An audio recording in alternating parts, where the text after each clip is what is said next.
외다리 귀신과의 피투성이 전투. 대비와 풍산의 섬뜩한 음모가 드러났다.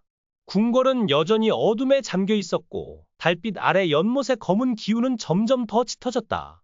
여리와 강철은 천령검을 굳게 쥔 채 제단을 떠나 궁궐의 긴 회랑으로 발걸음을 옮겼다. 팔척귀의 부활이 불러온 공포는 공기를 얼어붙게 했고 그들의 심장은 불안으로 요동쳤다. 그러나 그들은 알지 못했다.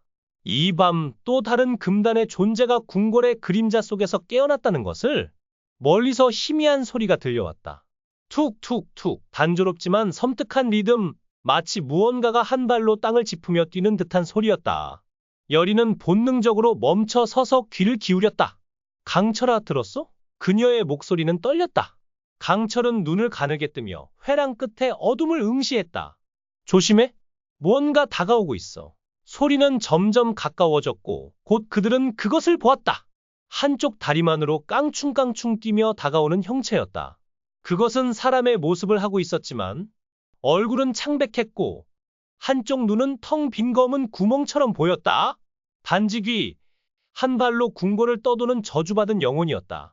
그 존재는 수백 년 전 왕실의 배신으로 한쪽 다리를 잃고 처형된 궁녀의 원한이 깃든 것이었다. 단지귀의 입술이 기묘하게 일그러지며 낮은 웃음소리를 냈다. 히히, 왕의 피가 필요해. 그 소리는 마치 뼈를 긁는 듯 날카로웠다. 여리는 겁에 질린 채 뒷걸음쳤지만 강철은 그녀를 보호하듯 앞으로 나섰다. 멈춰라! 넌 누구냐? 그러나 단지귀는 대답 대신 더 빠르게 깡충거리며 그들을 향해 돌진했다. 그때 단지귀의 몸에서 뿜어져 나온 검은 연기가 회랑을 뒤덮으며 시야를 흐렸다. 연기 속에서 단지귀의 웃음소리가 메아리쳤다. 너희도 왕의 피를 지켜? 그럼 너희도 죽어야 해. 여리는 숨을 헐떡이며 강철의 팔을 붙잡았다. 강철아, 이건 팔척귀와 달라. 이건 더 오래된 원한이야. 강철은 이를 악물며 천령검을 휘둘렀지만 검은 연기는 검나를 스치며 흩어질 뿐 단지귀는 점점 더 빠르게 그들 주위를 맴돌았다. 툭툭툭, 그 소리는 이제 사방에서 울려 퍼졌다. 마치 단지귀가 하나가 아니라 수십 개로 늘어난 듯했다. 궁궐의 벽은 단지귀의 원한 어린 속삭임으로 떨렸고 오래된 목재 문들은 저절로 삐걱거리며 열렸다. 여리는 주문을 외우려 했지만 공포가 그녀의 목소리를 삼켰다. 그 순간 단지귀가 갑자기 멈춰 서더니 고개를 기묘하게 꺾으며 그들을 노려보았다. 대비가 날 불렀어. 그녀가 왕자를 원해. 단지귀의 말에 여리와 강철은 서로를 바라보았다. 대비의 야망이 이 저주받은 존재를 불러낸 것인가? 단지귀는 다시 깡충거리며 회랑을 따라 사라졌지만 그 소리는 점점 더 멀리 퍼져갔다. 툭툭툭, 궁궐 전체가 단지귀의 춤에 맞춰 떨리는 듯했다. 강철은 숨을 고르며 말했다. 여리야, 이건 단순한 귀신이 아니야. 대비와 풍산이 뭔가를 꾸미고 있어. 여리는 고개를 끄덕이며 결심한 듯 말했다. 그럼 우린 단지귀를 쫓아야 해. 그게 대비의 계획을 알아낼 단서야. 그들은 단지귀의 소리가 이끄는 방향으로 달렸다. 회랑을 지나 궁궐의 가장 깊은 곳, 대비의 처소로 이어지는 비밀 통로로 들어섰다. 그곳에서 그들은 믿을 수 없는 광경을 마주했다. 단지귀는 대비의 처소 앞에서 깡충거리며 춤을 추고 있었고 대비는 붉은 비단 위에 앉아 미소를 지으며 그를 바라보고 있었다. 잘했어, 단지귀. 왕의 피를 가져와. 내 아들이 왕이 될 거야.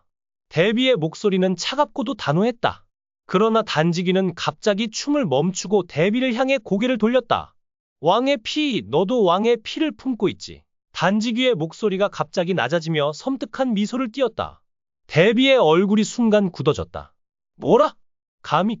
그녀가 소리쳤지만 단지귀는 이미 깡충거리며 그녀를 향해 돌진했다. 여리와 강철은 비밀 통로에서 뛰쳐나와 대비를 구하려 했지만 단지귀의 검은 연기가 그들을 가로막았다. 단지귀의 웃음소리가 궁궐을 뒤흔들었다. 히히, 모두 왕의 피를 주어야 해. 그 순간 어디선가 풍산의 목소리가 들려왔다. 단지귀, 멈춰라. 눈을 감은 사내가 비밀 통로 입구에 서 있었다. 그의 손에는 빛나는 부적이 들려 있었고 그 부적에서 뿜어져 나온 빛이 단지귀를 멈추게 했다. 그러나 풍산의 얼굴에는 미묘한 미소가 떠올랐다. 대비, 당신의 야망이 이 저주를 불렀소. 이제 그 대가를 치러야 할 때요. 여리와 강철은 혼란에 빠졌다. 궁궐의 고요는 단지귀의 사라짐과 함께 깨졌다. 그러나 그 정막은 위태로운 평화일 뿐이었다. 여리와 강철은 대비의 처소 앞에서 숨을 죽인 채 서로를 바라보았다. 대비는 붉은 비단 위에 앉아 있었지만 그녀의 눈동자는 이제 공포와 분노로 흔들렸다. 풍산, 내가 감히 날 배신해. 그녀의 목소리는 날카롭게 떨렸다. 풍산은 여전히 눈을 감은 채 미소를 지었다. 배신이라니, 대비. 난 단지 운명을 따랐을 뿐이요. 그의 손에 쥔 부적이 희미한 빛을 뿜으며 공기를 떨게 했다. 여리는 강철의 팔을 붙잡으며 속삭였다. 강철아, 저 자를 믿을 수 없어. 단지기를 멈춘 건 우리를 속이기 위한 속임수일지도 몰라. 강철은 이를 악물며 철령검을 고쳐쥐었다. 어떤 속임수든 우린 이 어둠을 끝내야 해. 그 순간 궁궐의 벽이 갑작스레 흔들리기 시작했다. 낮은 굉음이 대지를 뒤흔들었고 연못가에서 검은 안개가 다시 피어올랐다. 단지귀의 원한이 사라진 줄 알았던 그곳에서 더욱 거대한 그림자가 수면을 뚫고 솟아났다. 팔척귀였다. 그 존재는 마치 산처럼 거대했고 수백 년의 금기를 깨고 부활한 그의 눈은 붉은 불꽃으로 타올랐다. 왕의 피, 모두의 피를 삼키겠다. 팔척귀의 목소리는 천둥처럼 궁궐을 갈랐다. 대비는 비명을 지르며 뒤로 물러섰다. 이게 무슨 일이야? 그러나 풍사는 태연히 앞으로 나섰다. 팔척귀여, 대비의 야망이 너를 깨웠다. 하지만 이 모든 건 새 왕자를 위한 재물일 뿐. 그의 말에 여리와 강철은 경악했다. 풍사는 대비를 이용해 팔척귀를 불러낸 것이었다. 그는 단지귀와 팔척귀를 조종하며 궁궐을 혼란으로 몰아넣고 자신의 숨겨진 목적을 이루려 했다. 풍산, 대체 내 목적이 뭐야? 강철이 소리쳤다.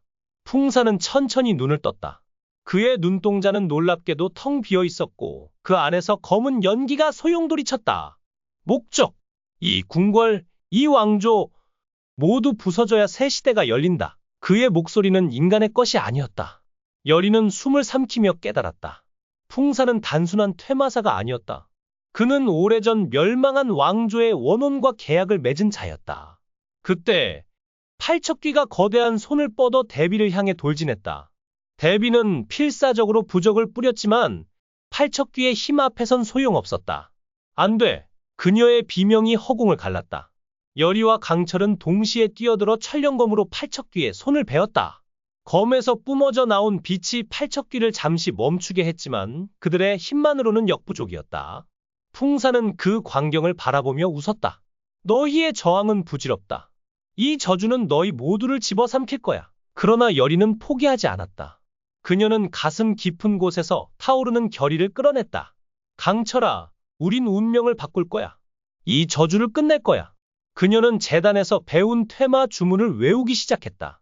그녀의 목소리가 궁궐에 울려 퍼지자 철령검이 빛을 발하며 공기를 갈랐다. 강철은 그녀를 보호하며 팔척귀와 맞섰다. 그 순간 연못에서 은빛 기운이 솟아올랐다.